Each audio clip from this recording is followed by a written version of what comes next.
Welcome back to Meet the ESFT alumni. We have alumna and current booster, Tamara Allen, with us. Hey, Tamara.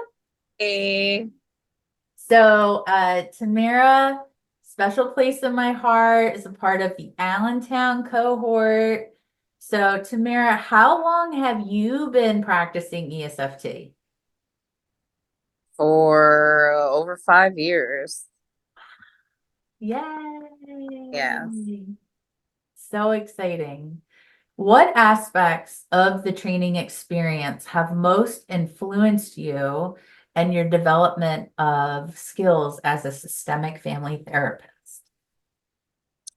Well, there's a lot, that influenced me. Learning about the trauma responses. I just always remember Steve and his alarms and talking about what happens in those moments and kind of being able to create a sense of urgency with these families. I think that really is what stuck out for me, and probably one of my best things that I've learned, my best characteristics when it comes to working with these families is being able to create that sense of urgency. Mhm. Yeah, right. Because that's how you can collaboratively move people, working with them into that change process because change is hard. It is. It Yeah. is. And a lot of times people ask for help and they're not really realizing what that entails. Like, oh, okay, it's not just fix the child, it's all Yeah. of it. So, how has learning to think systemically changed you as a professional and a person? It's definitely changed my way of looking at my families when I go into their homes, and as well as in my personal life, how I view people. And it's definitely made me, more curious when I see someone with a problem or walk into a home where what does this person went through, their personal traumas, and how that translates to where they are now, and how they're able to, how they handle things, how they look at things. Um, because going into these homes, people view us like, oh, it's another provider, it's another person in my house to judge me.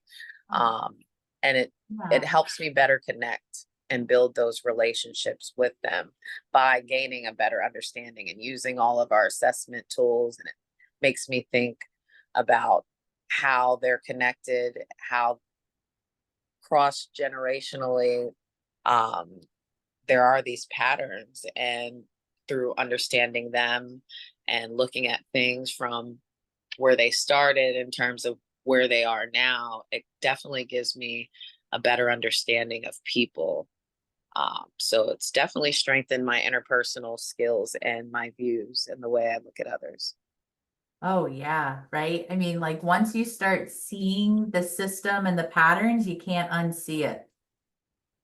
So, how has ESFT, um, how does it continue to prepare you and inform you for the work that you're doing as an in-home systemic family therapist?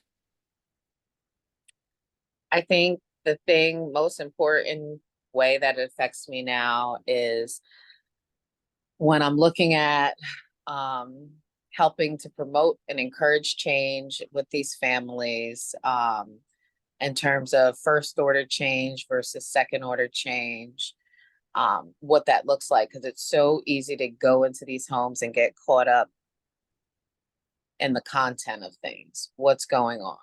Bobby's not Oh, listening. You know, Judy's giving me trouble and she didn't the come home. content. Yes, yes. Instead of, well, where is this coming from? What is making them, you know, do what it is they're doing? Is it a trauma response?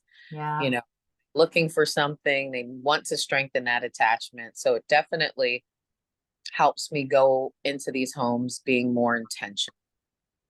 Yes. Oh man, right? Right. Because we can work on putting something in place to address the kid not following the rules, that first order change, which sometimes is part of activating the family, right? But what I really appreciate about what you're saying is you're working not to be central and be the reason the change is happening. You want to show up differently than other professionals, and you want it to be about elevating the caregivers. Absolutely, because they are their own experts on their families. It's not us. We're just there to kind of manage and coach them through it. But it's them that they do the work. Yeah. And right. And how many times have you experienced a family being like, no one's ever turned to us that way. No one's ever told us that we can do this. It's got Absolutely. like all the time, right? It's like, well, no one ever told us we could do it. We always were told we had to get the right expert.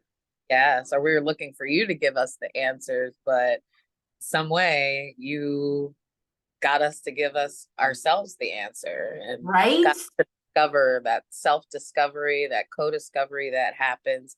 Those are the really rewarding moments in this field, in this job, Oh, that yeah. I really enjoy. Those are, yes, they're good. I love those moments. Yes. So if you had to offer wisdom to people who are considering ESFT training or new in ESFT training, you know, regardless of like their level of care, what their job is, right? Whether it's in home and, you know, in a building, in a residential, in a hospital, right? What wisdom would you want to offer to them in this training process? Probably just remembering to be mindful of your own personal limits and boundaries, and being mindful of your person of the therapist, what activates you personally. I think that will take you a long way, because sometimes we don't even realize that we're being activated, or something is triggering our personal traumas or past experiences, or even going against our culture, our customs, and our norms. Yeah. So if you're aware of that going into it, and just being curious, wanting to know more about what you're walking into, and being mindful of yourselves in those moments. The more you understand yourself, the more you can service the family, right? Like exploring yourself in service of the family. Yes. Absolutely. Which is such a peculiar endeavor when a lot of clinical models and training for them focus on here's the model, do the work, and then right. But we're saying you've got to understand yourself, and here's the model. Yes. Ooh, great advice. I love it. Well, folks, you heard it here first with Tamara Allen. I know it's good stuff. So till next time, check us out on the socials. And if you haven't, make sure you subscribe to the blog, everyone. All right, bye.